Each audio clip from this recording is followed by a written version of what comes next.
భారతదేశ వ్యాప్తంగా ప్రపంచవ్యాప్తంగా ఉండబడినటువంటి వెంకటేశ్వర స్వామి భక్తులందరికీ ప్రొద్దుటూరు నియోజకవర్గాన్ని వేదిక చేసుకొని హృదయపూర్వకంగా నమస్కరిస్తూ విజ్ఞప్తి చేస్తా ఉన్నా. నా నియోజకవర్గ ప్రజలను మాత్రమే ప్రస్తావించి మాట్లాడే నేను ప్రపంచవ్యాప్తంగా ఈరోజు వెంకటేశ్వర స్వామి భక్తులకు సంబంధించి మాట్లాడాల్సిన పరిస్థితి కాబట్టి అందరినీ ఉద్దేశించి తెలియజేస్తా ఉన్నా. తిరుపతి లడ్డు ప్రసాదానికి వస్తాం. నీవు అధికారంలోకి వచ్చి 100 రోజులు అయింది. నువ్వు కంప్లైంట్ చేస్తా ఉండేది జూలైలో. నువ్వు జూన్ 12వ తారీఖున నువ్వు ముఖ్యమంత్రి అయినావు. నీ ప్రభుత్వంలో ఏదైనా జరిగితే నువ్వు సమాధానం చెప్పాలా? లేదు, ఒకవేళ తిరుపతి లడ్డుకు సంబంధించి ఏదైనా జరిగితే కాంట్రాక్టర్ సమాధానం చెప్పాలనా, ఈఓ సమాధానం చెప్పాలనా, పాలక మండలి సభ్యులు సమాధానం చెప్పాలనా? అది లేదు.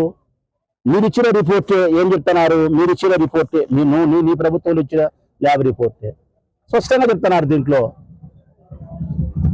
తిరుపతి లడ్డు యొక్క ప్రసాదానికి సంబంధించిన నాణ్యతను ఈ 5 ప్రామాణికాల ద్వారా అంటున్నారు. ఎస్ వాల్యూస్ 5 ఇచ్చినారు. వీటి ద్వారా నిర్ధారించబడతాదని చెప్తున్నారు. వీటిలో కొన్ని గణాంకాలు అటు ఇటు ఉన్నాయి కాబట్టి ప్రసాదం యొక్క నాణ్యత కొంత లోపించింది అనేది దీన్ని బట్టి అర్థమవుతుంది. దీని కింద నోట్ ఇచ్చినాడు. ఎందుకు ఇది జరుగుతుంది అనే దానికి కింద ఇచ్చినాడు. వాడే ల్యాబ్ వాడే. ఇది కల్తీ కాదు ప్రజలారా. ఫస్ట్ మీరు తెలుసుకోవాల్సినది కల్తీ కాదు. తిరుపతి యొక్క లడ్డు ఆవు నెయ్యి ద్వారా తయారు చేసే దాంట్లో దాని నాణ్యత కొంత లోపించింది అనేది ఈ ల్యాబ్ యొక్క రిపోర్ట్. ఆ లోపించడానికి కారణాలు ఏమి అంటే కదా రకరకాల కారణాలు చెప్తున్నారు ఈ ల్యాబ్లోనే. ఆవులకు మనం ఇచ్చే ఫీడింగ్ ఏదైతే ఉందో ఆహారంలో మార్పు జరిగినప్పుడు, పోషక విలువలు తగ్గినప్పుడు పాలల్లో మార్పు వస్తుంది. ఆ ఆవులకు జబ్బు చేసినప్పుడు, జ్వరం వచ్చినప్పుడు, ఆరోగ్యం బాగలేనప్పుడు పాలల్లో మార్పు జరుగుతుంది. ఇంకా అనేక రకాల కారణాలు. దండిగా నీళ్లు తాగితే పాలల్లో మార్పు జరుగుతుంది. ఇటువంటి అన్ని కారణాలు కలిపి సస్పెక్టెడ్ అని చెప్తున్నాడు. దీంతో కింద ఒక కాలంలో అనుమానం మాత్రమే, వెజిటబుల్ ఫ్యాటా లేకుంటే మరొక ఫ్యాటా లేకుంటే ఈ కారణాల వల్ల ఏదైనా ఉండొచ్చు, ఉండకపోవచ్చు, నిర్ధారణ జరగలేదు, నాణ్యత మాత్రమే లోపించింది. అది కూడా ఎప్పుడు? నీ ప్రభుత్వంలో. అది కూడా వెనక్కి పంపినారు. 4 ట్యాంకర్లను పరీక్ష చేసి వెనక్కి పంపినారు. మెయిన్ ల్యాబ్ నుంచి ఒకటి రావాలా.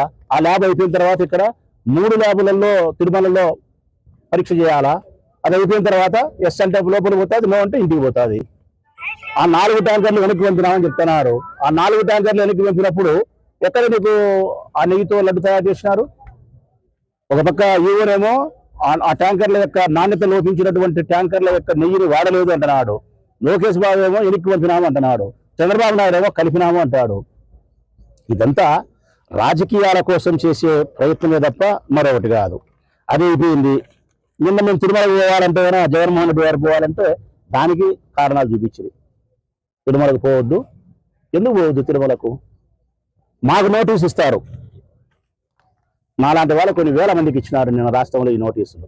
కారణం, నువ్వు తిరుమలకు పోవద్దు.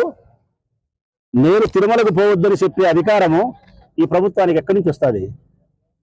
ఏడుకొండల వాడిని దర్శించుకునే దానికోసం నాకు కానీ ఇక్కడ ఉండే వాళ్ళకి కానీ ఎవరు అనుమతి కావాలా? దేవుని అనుమతి కావాలా? నేను దర్శనం చేసుకునే దానికి నాకు అనుమతి లభించాల్సినది ఆ ఏడుకొండల వాడి దగ్గర నుంచి అనుమతి కావాలా? చంద్రబాబు నాయుడు దగ్గర నుంచో, చంద్రబాబు నాయుడు స్థాపించిన ప్రభుత్వం నుంచో కాదు. ఇది అరాచకమైన ప్రభుత్వమా కాదా? రాక్షసమైనటువంటి ఆలోచనలా కాదా? హిందూ మతాన్ని వాడుకుంటున్నారు, హిందూ ధర్మాన్ని వాడుకుంటున్నారు.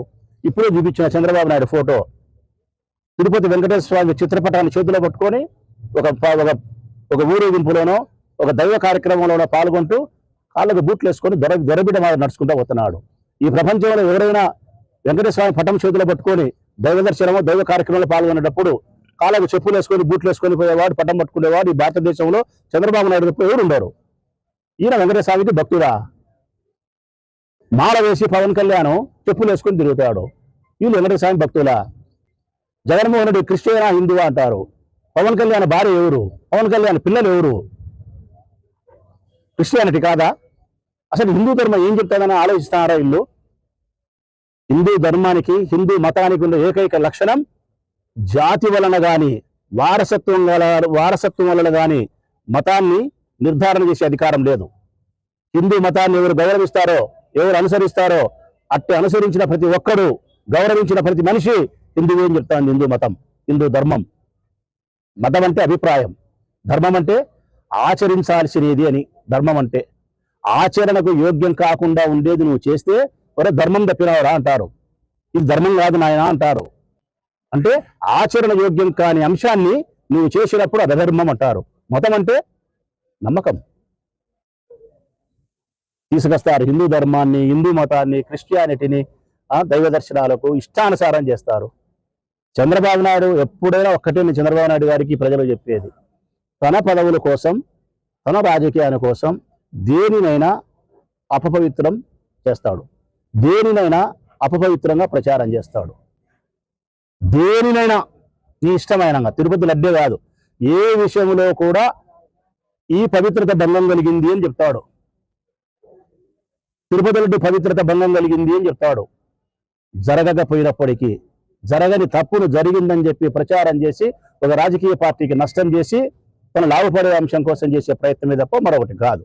ఈరోజు రాష్ట్ర వ్యాప్తంగా మేము అన్ని గుళ్ళల్లో మేము పూజలు చేసేదానికి కారణం ఒకటే, ఈ రాష్ట్రంలో ఇటువంటి పరిస్థితి ఉండకూడదు స్వామి. నేనైతే ప్రార్థన చేస్తానేది ఒకటే, ఏడుకొండల వారికి ఈ వివాదం పైన లేని తప్పుడు ఉందని చెప్పి ఎవరైతే చూపించినారో నీ యొక్క పవిత్రతను భంగం కలిగించేదానికి కారణం వాళ్ళ, లేకపోతే ఏ కాంట్రాక్టర్ అయినా తప్పు చేసినాడా, ఏ ఈఓ అయినా తప్పు చేసినాడా, ఏ ప్రభుత్వమైనా తప్పు చేసిందా, తప్పు చేయకపోయినప్పటికీ చంద్రబాబు నాయుడు లాభం కోసం ఈ తప్పు చేసినాడా, ఈ నింద వేసినాడా అనేది ఇక్కడ ప్రశ్న. నేను స్వామికి ప్రార్థన చేసేది ఒకటే, ఇప్పుడు గుళ్ళోనే ప్రార్థన చేస్తున్నది ఒకటే. ఏ రాజకీయాల కోసం, ఏ అధికారం కోసం అయితే చంద్రబాబు నాయుడు తప్పు చేసి ఉంటే ఆ ఏడుకొండల వాడు ఉండాడు అనే సత్యాన్ని ప్రజలకు తెలిసేదాని కోసం, ధర్మాన్ని పరిరక్షిస్తాడు ఆ భగవంతుడు అనే దాని కోసం ఆ స్వామి మహిమను ప్రదర్శించాలా. ఏ రాజకీయాల కోసం, అధికారం కోసం చేసినాడో ఆ అధికారమే ఆయనకు లేకుండా పోవాలా, ఆ రాజకీయ పార్టీనే భూస్థాపితం కావాలా ఆయన తప్పు చేసిండే. ఒకవేళ లేదు మేము తప్పు చేసింటే మేము కూడా భూస్థాపితమే కావాలా, మా రాజకీయ పార్టీ కూడా భూస్థాపితమే కావాలా. ఈ సత్యాన్ని నిరూపించడానికి ఇక ఏకైక మార్గం ఏడుకొండల వాడే, ఆ దేవుడే, మరొక మార్గమే లేదు. అందుకే ఆ స్వామికి పూజ చేస్తాం, ఆ స్వామికి ప్రార్థన చేస్తాం. భవిష్యత్తే నిర్ణయిస్తుంది.